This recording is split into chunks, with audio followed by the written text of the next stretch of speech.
Well, the living wage is a good thing for individual employees. It means that they earn a decent day's pay for a decent day's work, helps to tackle poverty, but it's also good for businesses and for the economy. Businesses who already pay the living wage speak about higher rates of productivity, lower rates of absenteeism, higher staff retention, and it's great to see Mackie's, one of Scotland's best known and best loved companies, become the latest employer to sign up to paying all of their staff the living wage.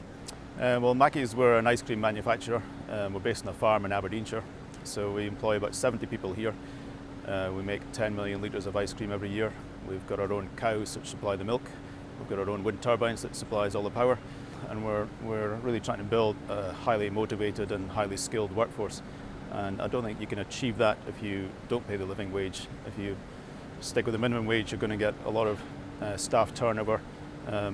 And that inevitably means you're not going to get the level of skills that you really want. So it's really for our own benefit, I would say, and it pays dividends. We've got very, very low staff turnover.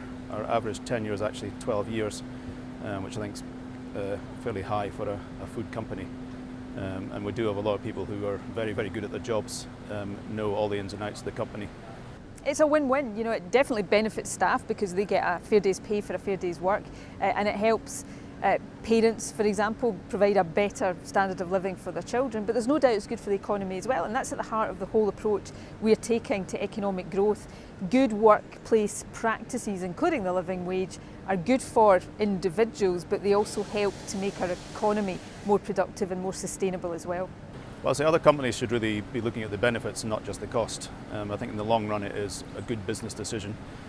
Probably you can understand it looks like a shock for a start if you add up the extra cost.